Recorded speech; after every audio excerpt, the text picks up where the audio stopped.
네, 오늘 말씀의 제목은 믿음 안에서 사는 것이라 입니다. 의인은 믿음으로 말미암아 살리라라는 말씀하고 거의 같은 의미겠지요. 우리는 하나님을 믿는 사람들은 그, 그, 그 믿음 때문에 믿음으로 사는 것입니다. 우리가 그래서 믿음이 우리 안에 있지 않으면, 그리고 믿음으로 살지 않으면 우리는 산다고 할 수 있는 게 아닙니다. 우리는 믿어야 사는 사람들입니다. 근데 이게 이제 이게 믿음 안에 사는 사람들, 이런 사는 것을 이제 의인이라고 말합니다. 의롭게 된다. 이렇게 말하는데, 사람이 의롭게 되는 것은 오직 예수 그리스도를 믿는 믿음으로 말미암은 것이라고 사도 바울은 말합니다. 오늘 본문을 읽으면, 이거 어제 로마서에서 본 것 같은 내용 같지 않습니까?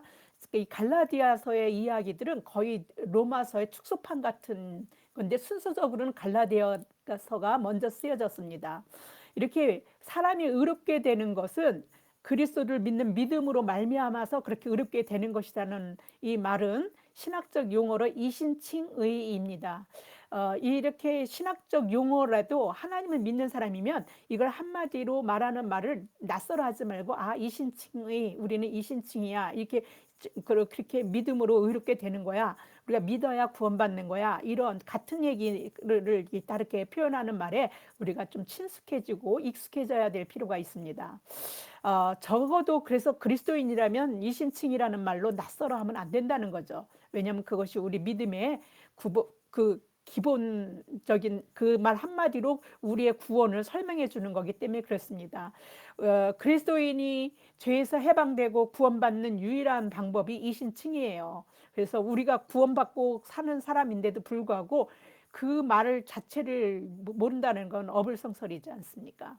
그래서 우리는 그 말을, 나는 이신칭이 믿음으로 구원을 받은 거야 라고 이렇게 한마디로 학술적인 것으로 이신칭이라는 말을 해야 되는데, 이 이신칭에 대한 이야기들을 로마서나 갈라디아에서 계속해 나간 우리의 믿음의 변증서죠. 변호하고 증명하고 말하는 거죠. 믿음을 어떻게 확실하게 학술적으로 이성적으로 확실하게 이렇게 규명할 수는 없습니다. 과학적으로 이걸 이렇게 규명해낼 수는 없지만, 그래도 우리의 이성 체계 안에서 우리의 믿음을 조금이나마 이해시킬 수 있는 언어로 이렇게 하려고 애썼던 것이 사도 바울입니다. 그래서 여러분들이 내가 믿는 믿음을 말해봐 이렇게 말했을 때 어떻게 말해야 될지 모르겠다라고 얘기할 때 그것을 가장 잘 표현하고 설명해 준 사람이 사도 바울이니까, 로마서나 갈라디아서 보면 우리의 믿음이 어떠함을 갖다 잘 표현하고 있기 때문에 그 말에 대해서 우리는, 그래서 나의 믿음에 대한 걸 말로 표현해서 이게 증명할 수 있는, 변호할 수 있는 어떤 그런 것들, 그리고 구체화시킨 것들, 그런 것들이 무엇인가들을 정확하게 내가 그냥 단순히 믿어 그냥 그런 걸로가 아니라 정말 이렇게 좀 설명해 낼 수 있는 그런 말씀, 그 말씀이 갈라디아서 로마서입니다. 예수 그리스도를 믿어 구원을 받는 복음을 사도 바울만큼 인간의 언어로 논리적이고 이성적이고 합리적으로 설명한 사람은 저는 사실 없다라고 봅니다. 그래서 여러분도 사실 그렇게 여러분의 믿음을 설명할 수 없지 않습니까? 그래서 이 로마서나 갈라디아서를 읽고 내 믿음을 더 구체적으로 확립하고 실체화시켜서 말로 표현해 줄 수 있는 어떤 그런 것들을 우리가 그 말씀 속에서 이렇게 해 나가야 될 필요가 있습니다. 그의 서신들이, 그래서 그 서신들 로마서 갈라디아서 말고도 13편의 그 서신서들이 하나님이 말씀인 성경이 된 것은 당연한 거라고 저는 생각을 합니다. 기독교인들은 여기서 의롭게 된다라는 말을 잘 이해해야 할 필요가 있습니다. 의롭게 된다라는 말의 전제는 의롭지 않았다라는 뜻입니다. 의롭지 않은 상태에서 의롭게 된다라는 말이 나오는 거지, 원래부터 의로웠다면 의롭게 된다라는 말을 할 필요가 없죠. 그죠? 그러니까 의롭게 된다라는 말은 우리가 의롭지 않다라는 말의 전제가 되는 건데, 이 말은 무슨 말입니까? 인간은 누구나 다 죄인이다라는 뜻입니다. 의인이 없나니 하나도 없다라는 말은 죄가 없는 인간은 없다는 말입니다. 그리고 죄를 짓지 않는 인간은 없다라는 말입니다. 이 세상에 나는 죄 짓지 않고 살았어, 라고 하나님 알지 못하던 때 저도요. 이렇게 누군가에게 해롭게 해코지 한 적도 없고 누굴 뭐 내 이익을 위해서 누구 사기치거나 뭐 이런 게 없으니까 저는 이 죄에 대해서 내가 죄인이라는 말이 안 됐었어요. '내가 무슨 잘못한 거 없던데 무슨 죄인이야?'라고 생각을 했었습니다. 그런데 모든 죄를 범하는 인간의 군상 속에는요. 거기에 내가 그 죄를 구체적으로 짓지 않았을 뿐이지 그 모습 속에 내 본성적인 모습도 있는 것이라는 겁니다. 그들이 한 사람 한 사람 하다못해 살인자까지도 한 사람 한 사람 그 사람 속에 내 모습에 거울로 비춰지는 내 모습이 있는 것입니다.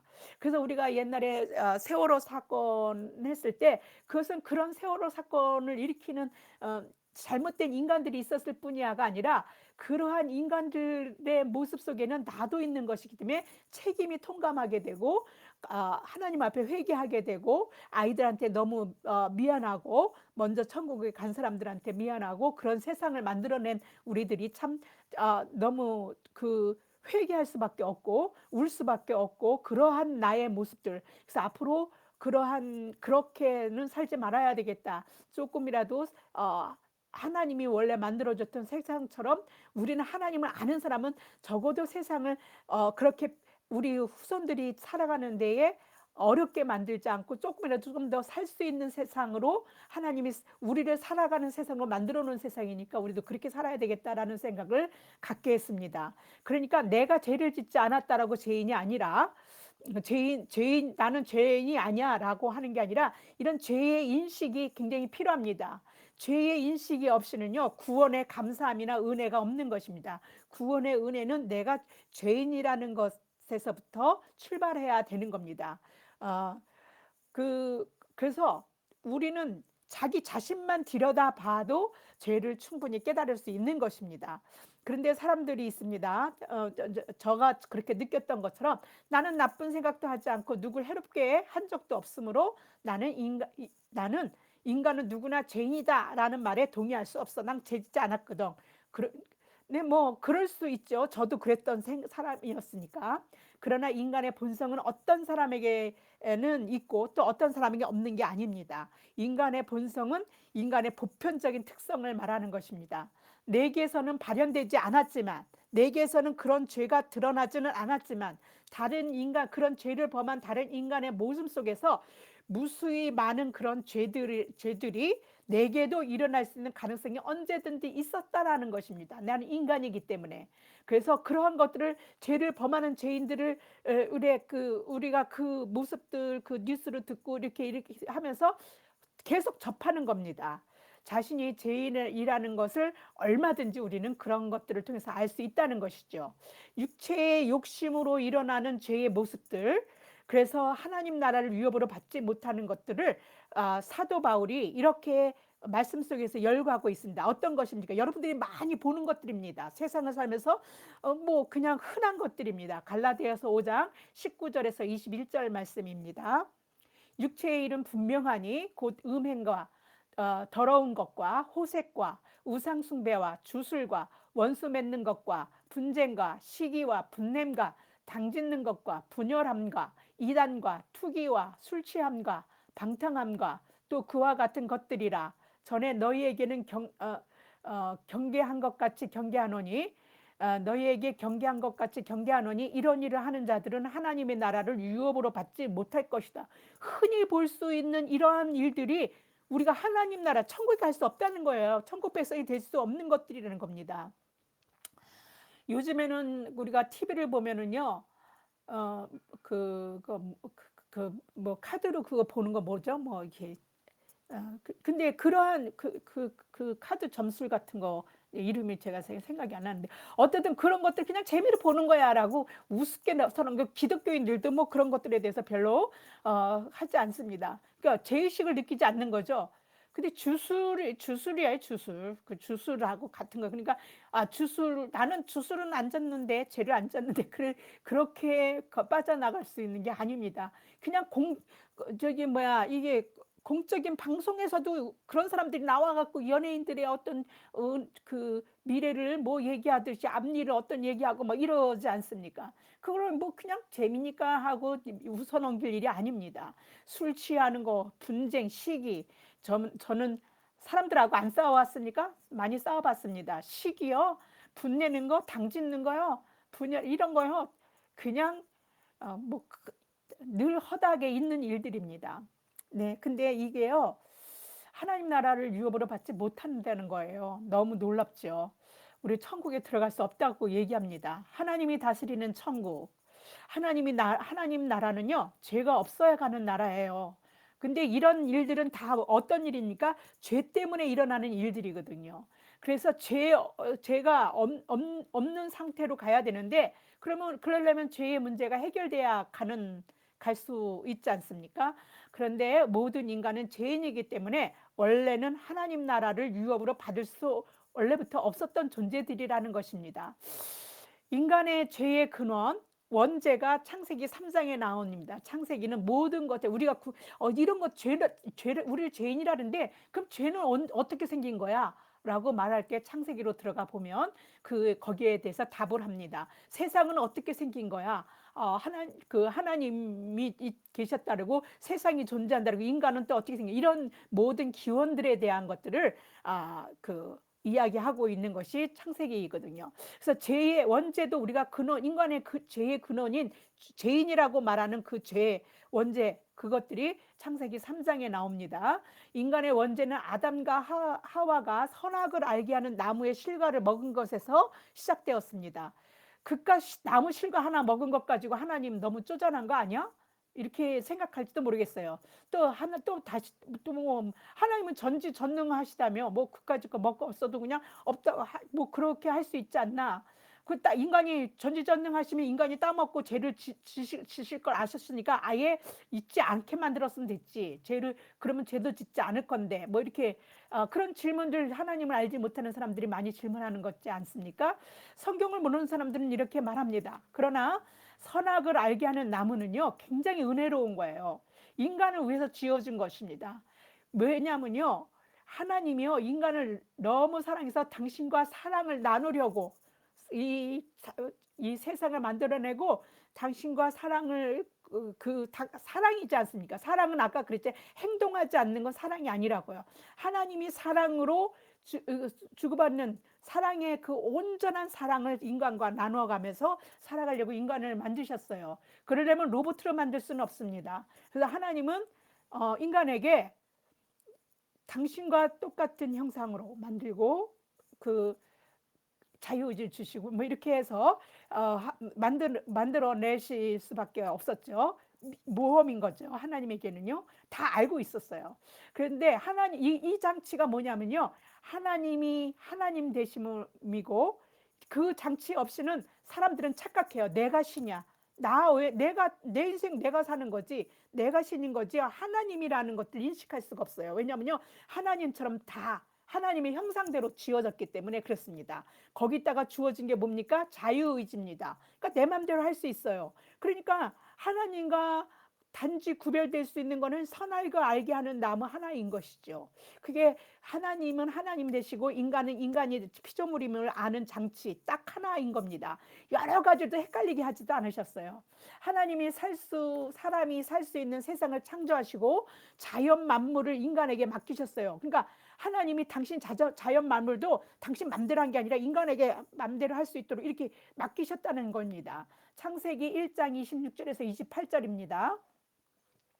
하나님이 이르시되 우리의 형상을 따라 우리의 모양대로 우리가 사람을 만들고, 우리의 모양대로 우리가 사람을 만들고 그들로 바다의 물고기와 하늘의 새와 가축과 온 땅과 땅에 기는 모든 것을 다스리게 하자 하시고, 하나님이 자기 형상 곧 하나님의 형상대로 사람을 창조하시되 남자와 여자를 창조하시고, 거기다가 하나님이 그들에게 복을 주시며 하나님이 그들에게 이르시되 생육하고 번성하여 땅에 충만하라, 땅을 정복하라, 바다의 물고기와 하늘의 새와 땅에 움직이는 모든 생물을 다스리라 하시니라. 하나님이 그 어떤 것에 복을 주셨습니까? 창조물 어떻게 물고기에다 복 줬다 이렇게 하지 않았습니다. 피조물 그 많은 것들 만들어내셨어도 하나님이 인간에게만 복을 주셨고, 인간만 하나님의 형상을 담게 하셨어요. 인간만 거기다가 다 맡기셨어요. 그래서 우리는요, 우리가 내가 신가 같이 느껴져요. 하나님을 모르면요, 내가 신이 됩니다. 그래서 내가 내 인생 내 맘대로 사는 거죠. 내 생각대로, 내 뜻대로, 내 맘대로 이렇게 그게 있는 것입니다. 그래서 굉장히 그 기준점, 하나님을 알게 하는, 선악을 알게 하는 나무, 그걸 따먹지 않는 그 선이 굉장히 중요한 것입니다. 하나님은 인간에게 동산 중앙에 선악을 알게 하는 나무의 열매는 먹지 말라고 하셨고, 먹는 날에는 어떻게 해요? 반드시 죽을 거라고 경고하셨습니다. 에덴 동산에는요, 인간이 언제나 어디서나 먹을 수 있는 각종 나무의 열매들이 많이 열려 있었어요. 그거 안 따먹어도 돼요. 그걸 유혹을 해도 워낙 많으니까 다른 거 먹으면 되지 할 수도 얼마든지 할 수 있습니다. 그리고 인간에게 자유의지도 주셔서 맘대로 하실 수 있게 하셨고, 그래서 그렇게 하나님은 허용하신 것입니다. 무엇입니까? 사랑입니다. 여러분들은요, 자녀들을 사랑하면 자녀들이요, 마음껏 뭘 자기가 하고 싶은 대로 다 하기를 원합니다. 그렇게 세상에서도 우리 자녀가 나가서 능력껏 마음껏 자기 마음대로 좀 세상을 피고 살았으면 하는 게 우리의 깊은 마음속의 부모의 입장입니다. 하나님도 그렇게 그런 사랑으로 마음껏 누리고 살 수 있게 그렇게 하신 것입니다. 창세기 1장 9절입니다.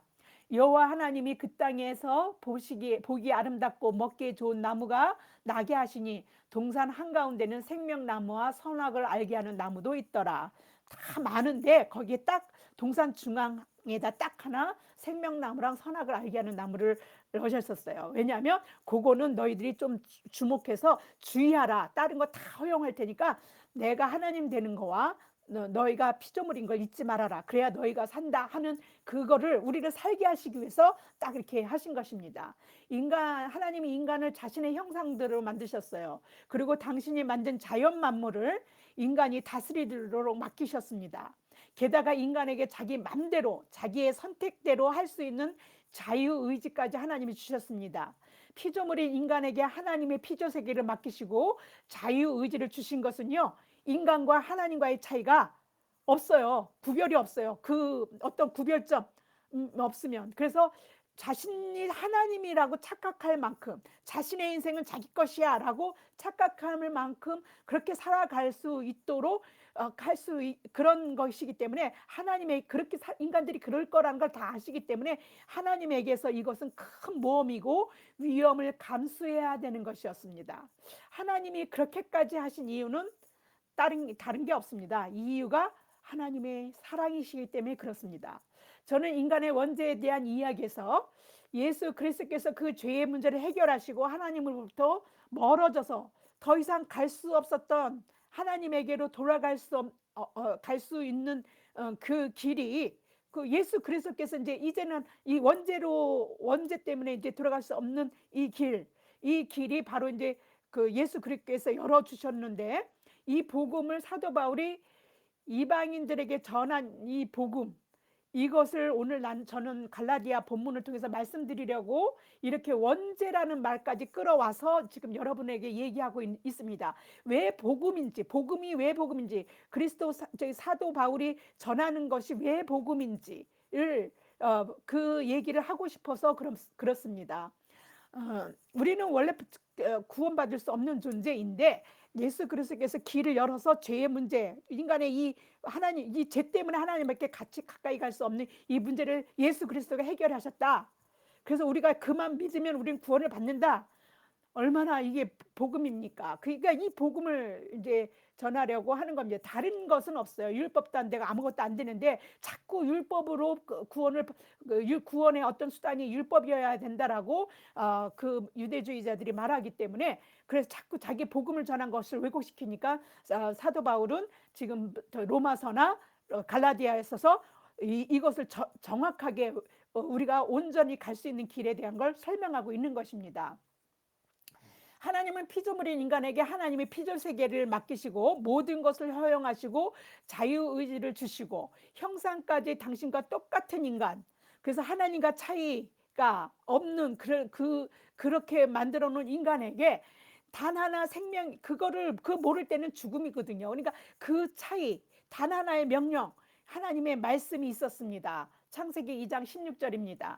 여호와 하나님이 그 사람에게 명하여 이르시되 동산 각종 나무의 열매는 내가 임의로 먹되 선악을 알게 하는 나무의 열매는 먹지 말라. 내가 먹는 날에는 반드시 죽으리라. 하시니라. 우리는요, 하나님의 허용과 금지를요, 잘 눈여겨봐야 합니다. 허용도 하나님의 은혜이고 금지도 하나님의 은혜라는 것을 깨달아야 합니다. 허용과 금지는요, 허용은 은혜고 금지는 이 벌이야, 뭐 이렇게 하나님이 우리를 옥조아매고 우리를 힘들게 하는 거야, 뭐 이렇게 생각하실 게 아니라 우리를 살게 하시기 위해서 금지가 있다라는 걸 여러분 깨달아야 합니다. 허용과 금지는요, 피조물인 인간이 아니라 하나님이 하시는 거, 하나님 것이에요. 그러니까 허용을 하던 금지를 하던 그것은 주인이 누구라는 거예요? 하나님이시라는 겁니다. 주인만이 이렇게 할 수 있는 거죠. 허용을 하던 금지를 하던. 그러니까 하나님은 우리의 주인이시라는 것입니다. 피조물인 인간이 단지 피조물임을 알게 하시고 창조주신 하나님이 하나님 되심을 알고 우리의 존재의 이유를 착각하지 말라라고 하는 유일한 장치가 바로 하나님의 허용과 금지인 것입니다. 내 임의로 먹되라는 것은 내 마음대로 해도 된다라는 하나님의 허용이며 하나님의 사랑입니다. 먹지 말라 이것도요, 하나님의 이런 먹지 말라라고 하나님 금지는요, 먹으면 반드시 죽게 되는 결과에 이르기 때문에 이 또한 하나님의 또 다른 이름의 사랑이기도 한 것입니다. 은혜인 것입니다. 우리는 금지는 싫죠. 하지 말라는 말은 싫어요. 그러나 하나님은 하지 말라는 거 왜 하신 것입니까? 단지 하지 말라는 걸로 그냥 네가 인간인 것만 깨닫게 하시기 위해서, 하나님이 하나님 되고 인간은 인간이라는 거 너 그 선 넘지마 하는 그런 경고입니까? 아닙니다. 우리를 살게 하는 사랑이기 때문에 그렇습니다. 인간은 뱀의 유혹을 받았다는 핑계를 대지만 모든 것을 허용하시고 하나님의 단 하나의 금지인 선악을 알게 하는 나무의 열매를 먹은 것은요, 하나님 같아지려는 인간 자체의 욕망 때문이었습니다. 아무리 유혹했어도요, 하나님이 먹지 말라 그랬으니까 먹지 말아야지, 자기 본분을 잘 지켰다면 이런 죄는 짓지 않습니다. 그러나 어떻게 하고 싶습니까? 하나님 같아지고 싶은 거예요. 하나님하고 다를 것도 없는데 내가 하나님 같아진다고 하니까 나 하나님 같아지고 싶어라는 욕망이 꿈틀거리고 그렇게 한 것입니다. 죄는 욕망에서 출발했습니다. 하나님은 인간을 당신과 구분하여 인간이 착하게 빠지지 않고 인간이 다만 피조물일 뿐이고 하나님이 창조주가 되심을 알게 하여 인간이 생명을 잃는 일을 방지하기 위해서, 그래서 하나님이 금지, 그가 무엇인지 어디에 있는지 착각하지 않도록 눈에 잘 띄는 동산 중앙에 단 한 그루의 나무만, 여러 나무도 아니에요. 이것을 찾아야 될까 저것을 찾아야 할까 어디를 가야 그걸 찾을 수 있을까 헷갈리지 않도록 딱 중앙에다 한 그루만 두셨습니다. 그러나 오히려 인간은 자신의 위치를 망각하고 하나님 같아지려는 욕망에 하나님의 말씀을 어겼습니다. 하나님은 인간을 에덴에서 쫓아내셨습니다. 죄로 인해 하나님과 더 이상 있을 수 없기 때문입니다. 이제 하나님과 함께 할 수 없는 존재가 되어버린 것입니다. 죄는 하나님과 함께 할 수 없는 것입니다. 그래서 우리가 하나님께로 돌아갈 수가 없어요. 죄의 문제를 해결하지 않으면 하나님께 돌아갈 수 없습니다. 이 인간의 이 원죄가 보편적인 죄입니다. 누구나 다 가지고 있는 것입니다. 내가 착한 일만 알고 살고 나쁜 일 하지 않았기 때문에 나는 아니야가 아닙니다. 어떤 인간에게나 다 있습니다. 그 죄의 모습들은 우리가 매일 듣는 뉴스나 이런 데서 살인 사건이고 뭐 자식이 부모를 죽이고 부모가 자식을 죽이고 이러는 사건 속에서도 나는 살인자가 아니야라고 할 수 없습니다. 저 인간의 군상 속에, 모습 속에 나의 모습도 있기 때문입니다. 우리는 단지 그것이 우리 속에서 발현되지 않도록 하나님 은혜 안에서 살았기 때문에 그렇습니다. 얼마나 은혜입니까? 너무너무 감사한 일입니다. 나도 그럴 수 있는 인간 중에 하나일 수 있는데도 불구하고 그런 죄로부터 하나님을 믿고 더 온전하게 하나님의 자녀로 살아갈 수 있도록 했다는 것 자체만으로도 우리는 감사입니다. 선한 일을 하거나 착하게 사는 사람이 이 죄를 피해갈 수 있습니까? 없습니다. 모든 인간은 착하거나 악하거나 모두 죽는 존재가 되어버린 것입니다. 인간이 죄의 문제를 해결하고 에덴으로 돌아가 하나님과 함께 할 수 있는 길, 죽어야 될 운명에서 죽지 않고 영원히 살 수 있는 길이 되어주신 분이 누구십니까? 예수 그리스도시고, 이분이 세상에 오셨고 이 일을 완성하셨다, 다 이루셨다 라고 하는 게 복음입니다. 그걸 사도 바울이 전하고 있는 것입니다. 사도 바울도요, 율법을 잘 전해서 하나님한테 복받고 의롭게 살아가는 것들을 하나님을 율법을 잘 지킨다라는 것들을 생각하고 그렇게 살았던 사람입니다. 근데 주를 만나고 깨달은 것이죠.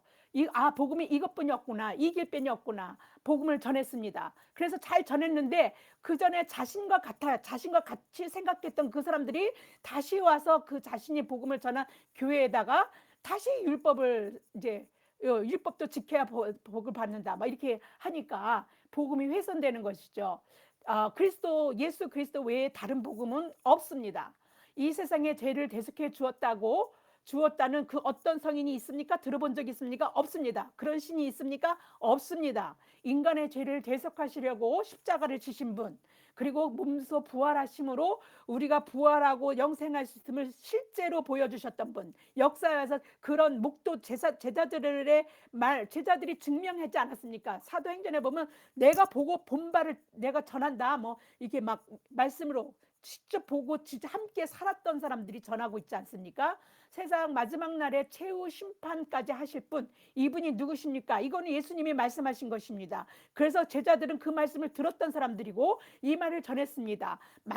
예수 그리스도를 만났던 사람들, 사도들이 이걸 증명했고 이 말씀을 전했습니다. 우리의 주가 되시는 분은 누구다?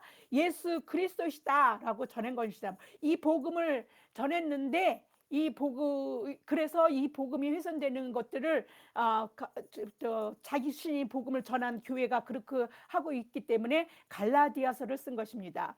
율법의 열심으로 하나님께 나아가려 했던 사도 바울은 율법을 알면 알수록 자신이 온전하게 지킬 수 없다라는 것만 깨닫게 돼요. 그러니까 뭘 깨닫는 거예요? 죄만 깨닫게 되어지는 거예요. 의롭게 되려고 의인으로 살아가려고 하나님을 믿으면서 율법을 잘 지켜서 정말 의로워지려고 그렇게 살았는데 그렇게 할 수 없다는 걸 깨닫게 돼요. 로마서에 보면 우리 너무 그것을 잘 나타내고 있습니다. 하나님께 이런 식으로는 갈 수가 없다는 것만 깨닫게 되는 것입니다. 로마서 3장 20절에 사도 바울이 바로 그 점을 말하고 있습니다.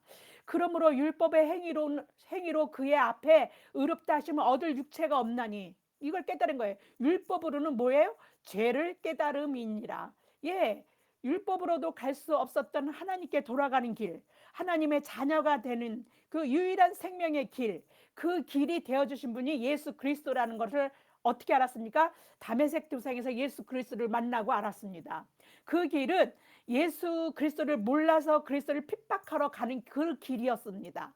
그래서 자기는 그래도 율법을 지켜야 그래도 하나님께 갈 수 있어 라고 믿고 그렇게 했는데, 그걸 그 엉뚱한 예수 그리스도가 자신이 그 길이라고 얘기하니까 그 하나님을 믿는 믿음에 배반되는 다른 길을 얘기하고 있으니까 그걸 핍박하려고 사도 바울이 가다가 예수님을 만나게 됐습니다. 그리고 자신한테 나타난 그 예수님에게 묻습니다. 누구십니까? 라고 묻습니다. 사도행전 9장 3절에서 5절입니다. 사울이 길을 가다가 다메섹에 가까이 이르더니 호련히 하늘로부터 빛이 그를 둘러 비추는지라. 땅에 엎드러져 들음에 소리가 있어 이르시되 사울아 사울아 내가 어찌하여 나를 박해하느냐 하시거늘 대답하되 주여 누구시나이까? 이르시되 나는 내가 박해하는 예수라. 참 이상한 일이죠. 분명히 사도 바울은요, 그 도를 따르는 사람, 예수 그리스도를 믿는 사람들을 남녀를 막론하고 결박해서 예루살렘을 잡아오려고 그렇게 가고 있었습니다. 예수님은 이미 돌아가셨습니다. 예수를 따르는 자를 잡으려고 추격하고 가는 그 사도 바울에게, 아니 내가 나를 믿고 있는 사람을 네가 박해서 내가 그런 거야라고 말씀하신 게 아니라 바로 자기 자신을, 예수님을 박해한 네가 나를 박해한 예수다라고 이렇게 얘기하는 겁니다. 나를 믿는 자를 박해한 예수다. 이게 나를 박해하는 그 자들의 믿는 자가 나다. 이렇게 얘기한 게 아니라, 그러니까 자기 자신을 박해한다라고 말씀하셨습니다. 왜 그렇습니까? 여러분, 이 말씀은요, 그리스도 영이 어떻게 했습니까? 그리스도를 믿는 사람에게 함께하고 있다라는 말씀이기도 합니다. 그러니까 예수 그리스도의 영이 그리스도를 믿는 자들에게는 함께하고 있기 때문에 여러분이 예수 그리스도를 믿다면 예수 그리스도의 영이 여러분과 함께하는 겁니다. 예수님이 여러분과 동행하고 계시고 여러분 인생 속에서 함께 걷고 계시는 겁니다. 그러니까 여러분을 그런 그리스도인을 핍박하면 그리스도를 핍박하는 거랑 똑같으신 것이죠. 예. 그래서 그렇게 말씀하신 것입니다. 예수님이요, 당신이 이 세상을 가시면서 성령을 보내주시겠다고 말씀하셨고, 그렇게 그 성령을 보내서 우리와 함께 하시겠다고, 육신은 떠나가시지만 성령으로 우리 가운데 함께 하시겠다고 약속을 하셨거든요. 요한복음 14장 16절에서 20절입니다. 내가 아버지께 구하겠으니 그가 또 다른 보혜사를 너희에게 주사 영원토록 너희와 함께 있게 하리니 그는 진리의 영이라 세상은 능히 그를 받지 못하나니 이는 그를 보지도 못하고 알지도 못함이라. 그러나 너희는 그를 아나니 그는 너희와 함께 거하시며 또 너희 속에 계시겠음이라. 아멘. 주님께서 우리 가운데, 우리가 믿는 우리 가운데 계시는 거예요. 세상은 안 계셔요. 그 세상 주님을 믿지 않는 자들에게는 예수 그리스도가 그들과 함께하지 않습니다. 근데 하나님 되시고 심판주가 되시는 하나님께서 우리와 함께 지금 계시고 계신다는 것입니다. 얼마나 이 은혜로운 말씀이십니까? 내가 너희를 고아와 같이 버려두지 아니하고 너희에게 오리라. 조금 있으면 세상은 다시 나를 보지 못할 것이로되 너희는 나를 보리니 이는 내가 살아있고 너희도 살아있겠음이라. 그날에는 내가 아버지 안에 너희가 내 안에 내가 너희 안에 있는 것을 너희가 알리라. 여러분 아십니까? 주님이 여러분 안에 계시고 우리도 주 안에서 살아가는 것입니다. 믿으시는 거죠? 네, 아멘 하셔야 합니다. 사도 바울은 다메섹 도상에서 예수님을 만나고 그 빛이 너무 밝아 눈이 멀어버렸습니다. 주님은 아나니아라는 제자를 보내서 바울의 눈을 다시 보도록 역사하셨어요. 다메섹 도상에서 예수님을 만나는 과정에서의 그 물리적인 변화, 즉 강한 빛에 눈이 먼 것, 그 다음에 주님이 부르심으로써 아나니아 제자가 자신에게 찾아와서 먼 눈을 뜨게 한 거, 보게 한 거, 이 같은 것 말고 바울이 이렇게 예수님에 대해서 너무 예수님하고 따라다니면서 깨닫고 증언했던 제자들하고, 그러니까 사도들하고 이처럼 직접 훈련을 받은 사도들하고 이 사도 바울이 이렇게 강하게 이런 역사 말고 또 이렇게 영적 훈련을 받은 제자들은 영적 훈련을 받은 사람들이 아닙니까? 예수님을 따라다니면서. 근데 그런 영적 체험을 사도 바울이 한 게 무엇입니까? 사도 바울이 이렇게 분명하게 한 것은 무엇이었을까요? 이것에 대해서 데이빗 웬함은요, 사도 바울 서신 서론에서 다음같이 말합니다. 다메섹 도상에서 예수를 만난 그 기적으로 말미암아 율법을 따르는 것이 그에게 파멸이 되고 그 반대로 예수 안에서만 하나님의 은혜가 있다는 것을 분명히 깨달았다. 어쨌든 다메섹 도상에서 바울이 발견한 것은 예수가 오셨기 때문에 이제 율법이 지나간 것이 되었다라는 것만은 아니었다. 그는 자신이 끔찍한 죄인으로 메시아가 박해했건만 그동안 율법은 그것을 막지 못한 것을 스스로 발견했다. 네, 그러니까 이 데이빗 웬함이 이렇게 이제 그러니까 우리 이렇게 이 다메섹 도상에서 바울이 예수님이 이제 오셨다라는 것만 깨달은 게 아니고 율법으로는 이 일들을 이런 율법으로 이런 죄인, 끔찍한 죄인 메시아를 박해하는 일들, 이런 것조차도 구별해내지 못하는 장님이었다라는 겁니다. 메시아라는 걸 율법을 통해서라도 알았을 수 있어야 되는데 그런 걸 전혀 밝혀주지 못하고 오히려 자신이 이분이 진짜 메시아인데 예수님을 담에서 보니까 메시아였는데 율법으로 그걸 알아볼 재간이 없었다는 것입니다. 주님의 강력한 만남이 주의 사역을 바로 시작하는 것으로 이어지지 않았어요. 그러니까 그런 것도 깨달았지만 주님을 만나고 사도 바울이 복음을 본격적으로 전하는 사역을 한 것은 하기 전까지 3년의 공백이 있었거든요. 예수님을 만나고 오늘 말씀 바로 앞에 보면 사도 바울이 예수님을 만나고 난 다음에 바로 그 예루살렘으로 제자들을 만나러 간 게 아니에요. 사도 바울이 자기가 사도라고 이렇게 주장하는 것은요, 그냥 다메섹 도상에서 만난 것 그 자체로만, 그래서 나는 예수님을 보았다, 그러니까 난 사도야라고 주장하는 게 아니에요. 이 공백 3년 동안에 예수님을요, 이 사도 바울이 어디를 갔냐면 아라비아로 갔다라고 되어져 있거든요. 그 기록은 없어요. 아라비아에 갔다라는 것만 사도 바울이 말할 뿐이에요. 3년의 기간 동안 예수님이 공생에 3년 동안 제자들하고 가르치면서 있었지 않습니까? 사도 바울도 3년 동안 아라비아에서 예수님에게 직접 훈련을 받고 그 공백에 그 복음 말씀을 갖다가 듣고 훈련을 받은 것입니다. 3년에 대해서 우리가 알 수 있는 거라고는 딱 갈라디아에서 자신이 아라비아에 갔다 이것뿐이 없어요. 나는 예루살렘으로 막 은혜 받고 올라간 게 아니다. 그래서 사도들에게 내가 예수님 만났어. 그래서 봤어요. 그래서 나도 예수를 믿고 당신들에게 내가 훈련을 받아갖고 일하겠습니다. 이런 게 아니에요. 직접 아라비아에 가서, 아라비아라는 게 무슨 사막을 얘기하는 게 아니고요. 이 아라비아라는 것이 굉장히 강범위해서 다메섹에 가다가 예수님 만나지 않았습니까? 이 다메섹 지역에 속해져 있어요. 아라비아도. 그래서 다메섹에서 그렇게 멀지 않은 곳을 말하는 거지, 멀리 아라비아 사막 이런 데를 얘기하는 건 아니라고 봅니다. 그래서 그렇게 추정되는데, 그 이야기가 갈라디아에서 나와요. 자신이 갔다는 게 갈라디아서 1장 15절에서 17절 말씀입니다.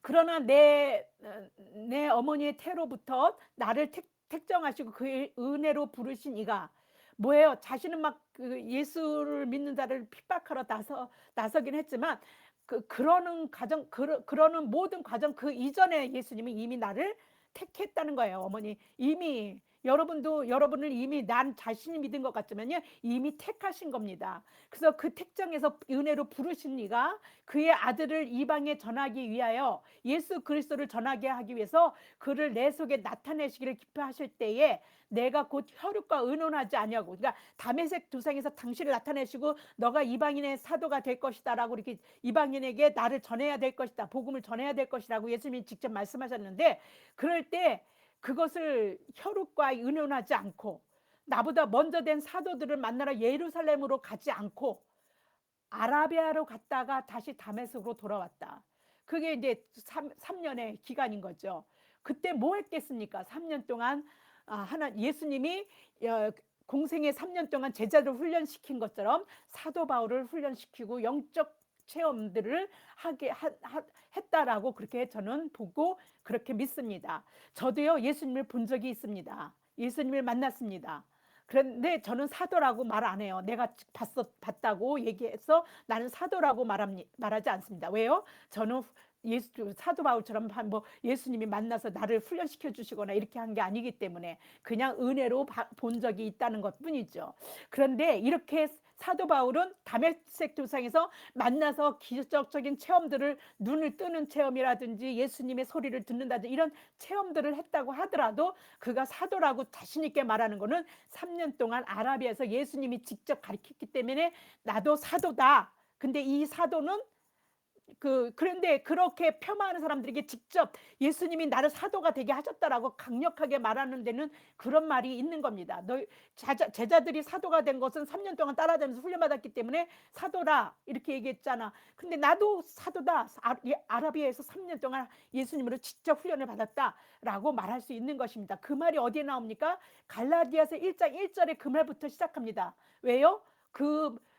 율법을 강요하기 위해서 복음을 전한 교회에, 사도 바울이 율법을 전한 교회에 그 율법을 강요하기 위해서 어떻게 합니까? 사도라는 것을 폄하시키는 겁니다. 그 사도 아니다, 예수님을 따라다니면서 훈련받은 자가 아니다, 이렇게 했었거든요. 그래서 갈라디아에서는 처음부터 이 말부터 시작한 겁니다. 한번 볼까요? 갈라디아서 1장 1절 보겠습니다. 사람들에게서 난 것도 아니요 사람으로 말미암은 것도 아니요 오직 예수 그리스도와 그를 죽은 자 가운데서 살린 하나님 아버지로 말미암아 사도된 바울은, 이렇게 말하고 있어요. 사람에게서 말미암은 것도 아니고 사람에게서 난 것도 아니고 예수 그리스도와 그를 죽은 자 가운데 살리신 하나님 아버지에게서 말미암았다. 자기가 사도가 된 것이. 그래서 사도 바울이 이렇게까지 자신의 사도성에 대해 강력하게 말하는 데는 그저 다메섹 도상에서 예수님을 만난 것 하나만 가지고 얘기하지는 않았을 거라고 저는 그렇게 생각하는 것입니다. 아라비아에서 3년, 제자들에게 3년을 훈련시킨 것처럼 자기도 훈련을 받은 자다라고 말하고 있는 것이라고 저는 생각합니다. 사도 바울이 아라비아로 갔다가 베드로를 방문하러 예루살렘에 올라갔던 그 3년의 기간은, 올라갈 때까지 3년의 그 빈 공간이 있는데, 그 시간은 예수님과의 깊은 영적 교제의 시간이고, 그의 신앙과 그의 신앙이 확고하게 체계를 잡히면서 훈련을 받았던, 정립되는 시간. 누구로부터요? 예수님으로부터 그렇게 정립시키는 그렇게 정립하도록 하는 그런 시간이었다라고 봅니다. 예수님은 공생애 3년 동안 제자를 가르치시고 자신의 사역을 통해 당신이 메시아이시며 구원을 위하여 세상에 오신 일, 즉 십자가의 죽으심과 부활과 승천과 재림에 대해서 훈련시키셨습니다. 그래서 그냥 말로만 하면 안 되니까 막 기적을 일으키시죠. 죽은 자도 살리시고 하나님만 하실 수 있는 일들도 그래서 하신 것입니다. 그러나 죄값을 치르기 위해서는 인간이 되셔야 했기 때문에 철저히 인간의 모습으로 3년을 사신 것입니다. 이걸 직접 보고 따르고 가르침을 받은 자들이 누굽니까? 제자들이고, 그래서 사도라고 얘기하는 겁니다. 사도 바울도 예수님을 따르던 제자들 못지않게 같은 3년의 기간 동안에 예수님으로부터 영적 가르침과 훈련을 받았던 것입니다. 그래서 그는 주님으로부터 영적 훈련을 받았기에 그는 사람으로 말미암은 것도 아니고 예수 그리스도와 그를 죽은 자 가운데 살리신 하나님 아버지에게 받았다라고 담대하게 주장할 수 있었던 것입니다. 사도 바울은 그가 전하는 복음을 위해 사람으로부터 어떠한 영향이나 전수를 받은 것이 아니라 예수님으로부터 직접 받았다는 걸 주장하기 위해 그가 아라비아에서 다메섹으로 돌아와 3년 만에 예루살렘에 올라가 베드로를 만났고요. 그것도 15일 동안만 머물렀다는 겁니다. 사람에게 그 훈련을 받아서 그 막대한 신앙을 정립하고 이렇게 할 수 있습니까? 여러분 로마서 읽어보세요. 여러분요 10년이 걸려서 만약에 그렇게 훈련을 해도 사도 바울처럼 그렇게 분명한 예수 그리스도를 말씀으로 과학적으로 이성적으로 딱 정립해 놓을 수 있지는 않을 거라고 생각합니다. 근데 15일 머물었어요. 그리고 주의 형제 야고보 외에는 또 다른 사람들은 만나지도 않았습니다. 갈라디아서 1장 18절에 그 내용이 있습니다. 그 후 3년 만에 내가 게바를 방문하려고, 게바는 베드로입니다. 예루살렘에 올라가서 그와 함께 3년 만에 갔어도요.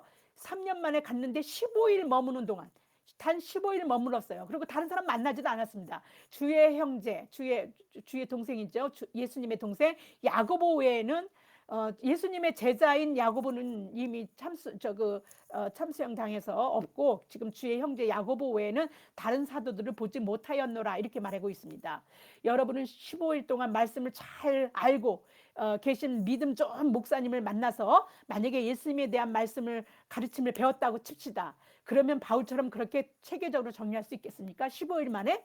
그리고 복음을 전하기 위해서 그 놀라운 기적과 이적 이런 것들 바울처럼 행사할 수 있겠습니까?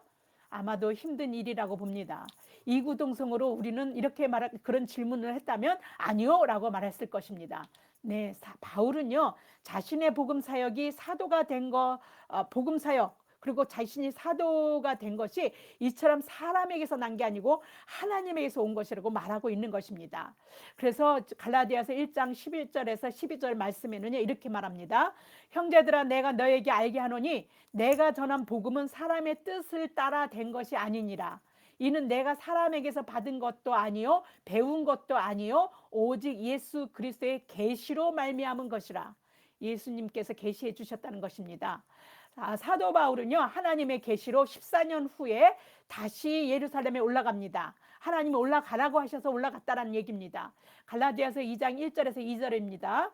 14년 후에 내가 바나바와 함께 디도를 데리고 다시 예루살렘에 올라갔나니 계시를 따라 올라가. 네, 계시를 따라 올라갔다는 거죠. 내가 이방인 가운데서 전파하는 복음을 그들에게 제시하되, 유력한 자들에게 사사로이 한 것은 내가 다름질하는 것이나 다름질한 것이 헛되지 않게 하려 함이라. 보고한 게 아니에요.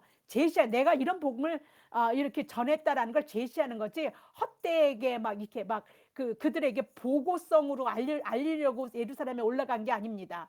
바울이 직접 제시라고 말하면서 자신이 사역이 아랫사람이 윗사람에게 보고하거나 확인을 필요로 하기 위해서 그 승인을 받으려고 간 게 아니라는 것을 교인들에게 분명하게 하고 있는 것이죠.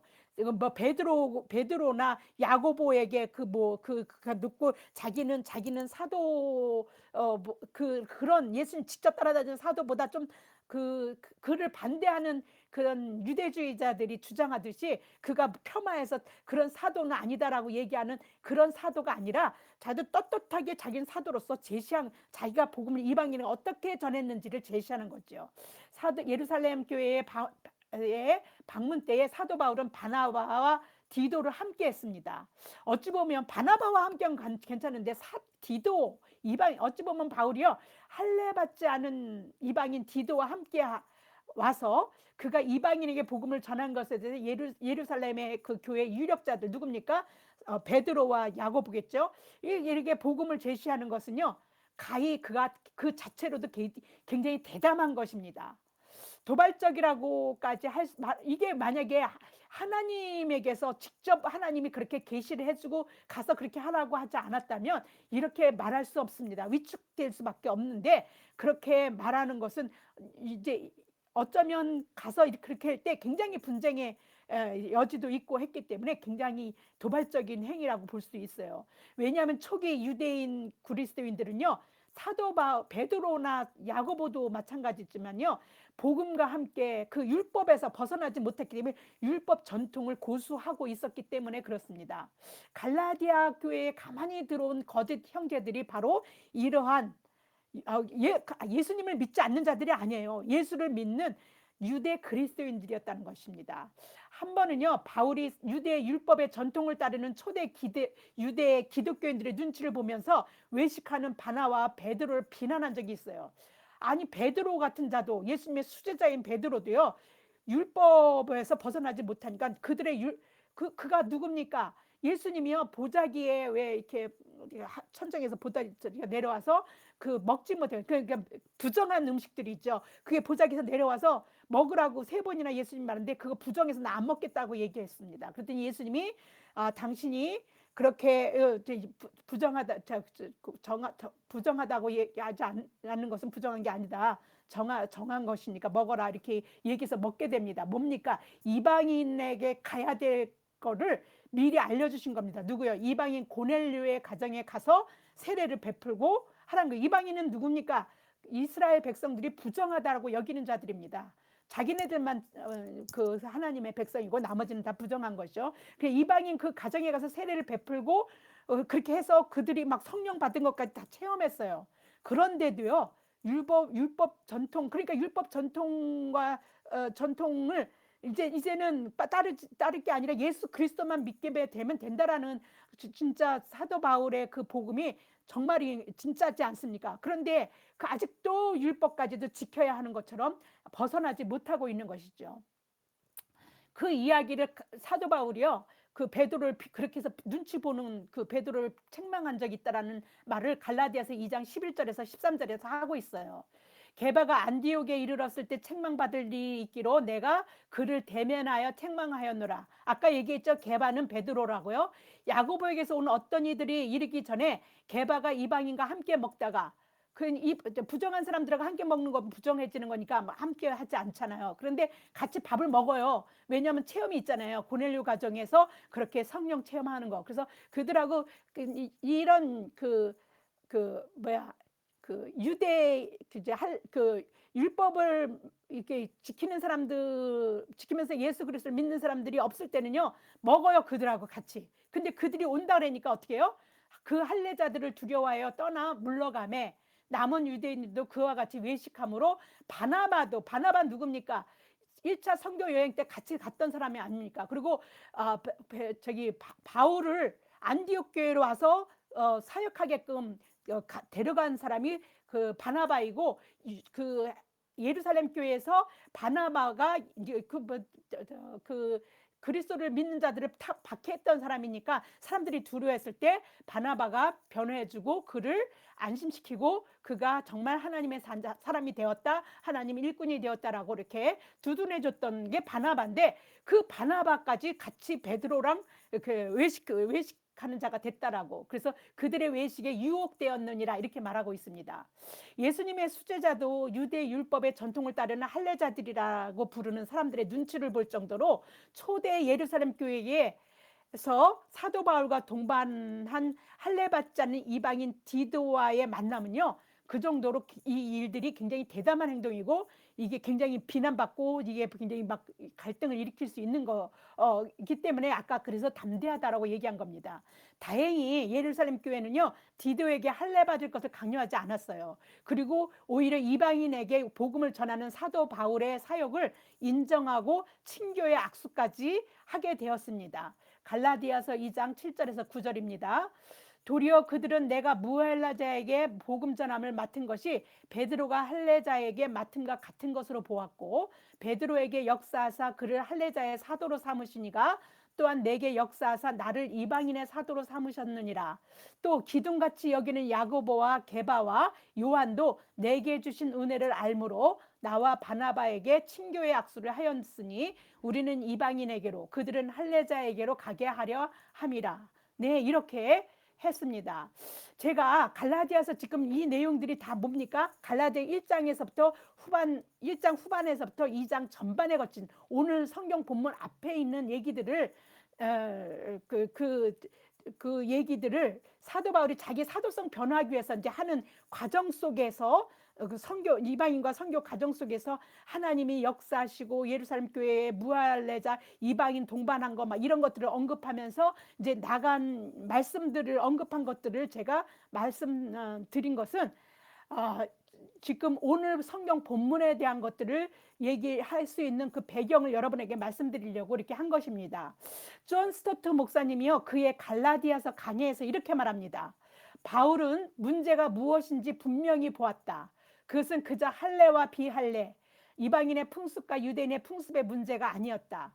그것은 복음의 진리에서 근본적으로 중요한 문제, 곧 예수 그리스도의 자유 대 속박의 문제였다. 그 예수 그리스도를 믿음으로써 자유해야 되는데 율법의 속박으로 다시 들어가는 그 문제를 가지고 예수님이 그 속박에서 자유케 한 그 자유를 다시 속박으로 다시 돌아가게 하는 일이니까 굉장히 사도 바울은 민감하고 중요한 문제였습니다. 예수님이 이 자유를 주려고 오셨는데 그리스도인은 그가 하나님 앞에서 받아들여지는 것이 예수 그리스도의 죽음에 나타난 하나님의 은혜를 믿는 것에 전적으로 자유된다는 의미에서 율법으로부터 자유케 된 것이다. 율법의 행위를 끌어들이고 우리가 규칙이나 법규에 대한 순종의 여부에 따라 하나님께 받아들여지도록 만드는 것은 자유를 다시 속박하는 것이다. 이 원리에 대해 디도는 시험 사례였다. 그가 할례 받지 않은 이방인이었던 것은 사실이다. 하지만 그는 회심한 그리스도인이었다. 그는 예수님을 믿었기 때문에 그리스도 안에서 하나님께 받아들여졌으며 바울은 그것으로 충분하다라고 말한다. 그의 구원을 위해 더 이상 어떤 것도 필요 없었다. 네, 그냥 예수 그리스도를 받아들이면 그걸로 다 충분하다는 걸 디도라는 사람을 로서 상징적으로 더 그렇게 담대하게 그렇게 예루살렘교회에 데리고 가서 딱 그렇게 한 것입니다. 우리 그리스도인들은요, 믿음으로 의롭다함을 얻었기 때문에요, 믿음으로 말미암아 사는 자들이며 우리가 믿음으로 살고 믿음 안에서 산다는 것은요, 다시 말하면요, 하나님 은혜로 사는 것입니다. 우리가 뭐 잘나서 내 능력 힘으로 뭐 어떻게 잘 살아가는 거죠. 근데 우리는요, 하나님을 믿는 사람들은요, 그런 거 딱 걷어내야 됩니다. 뭡니까? 그건 다 하나님 알지 못할 때 얘기입니다. 하나님을 알으면요, 우리는 다 하나님 은혜로 사는 자들입니다. 누구를 믿는 믿음이에요? 우리가 믿음으로 산다할 때 예수 그리스도를 믿는 믿음입니다. 우리가 예수 그리스도를 믿음으로 우리는 더 이상 육신을 따라 사는 자가 아닙니다. 육신을 따라 살던 삶은 이제 십자가에 못 박혀 죽었습니다. 그리스도인들은요, 그리스도인들을 핍박할 때 바울에게 나를 핍박했다고 예수님 말씀하셨어요. 그리스도인들 안에 누가 계시는 거예요? 예수님이 살아 계시는 겁니다. 여러분 안에 예수님이 살아 계십니다. 그러니까 우리 안에 예수가 살아 계시기 때문에 우리는 이제 우리가 사는 것은 우리 안에 살아계신 예수님과 함께 살고 있다라는 것을 명심하셔야 합니다. 오늘도 그 은혜 안에서 내가 오늘도 나를 살게 하시는 예수님의 그 믿음, 그 믿음을 달라고 늘 기도하시면서 그 은혜 안에 살아가시는 저와 여러분이 되기를 바랍니다. 갈라디아서 2장 20절에 이 말씀이 있습니다. 내가 그리스도와 함께 십자가에 못 박혔나니 그런즉 내가 사는 것이 아니요 오직 내 안에 그리스도께서 사시는 것이라. 이제 내가 육체 가운데 사는 것은 나를 사랑하사 나를 위하여 자기 자신을 버리신 하나님의 아들을 믿는 믿음 안에 사는 것이라. 네, 오늘도 믿음 안에 살아가시는 저와 여러분들에게 축원하면서 기도드리겠습니다. 기도하겠습니다. 참 좋으신 하나님 아버지 감사합니다. 바울의 말을 통해 우리가 주님을 믿는 믿음 안에 살아가는 존재라는 것을 분명하게 우리에게 각인시켜 주시고 우리가 어떻게 살아가야 하는지 우리의 인생을 우리의 인생의 길을 밝히 알려주심에 감사를 드립니다. 우리가 믿음 안에서 살아가는 존재라는 것은 믿음 안에 살지 않으면 살아있으나 죽은 존재라는 뜻입니다. 라는 걸 우리 알게 하심을 감사합니다. 우리가 예수 그리스도를 믿는 믿음 안에서 살면서 이 생명을 누리면서 그 영생을 누리며 주와 함께 살리라 하는 그 노래 가사처럼 생명을 누리면서 살아갈 수 있도록 그렇게 성령님께서 우리 안에 내주하시고 우리를 인도하시고 우리를 주장하여 주시옵소서. 이 모든 말씀 우리 주 예수 그리스도 이름 받들어 감사하며 기도드립니다. 아멘.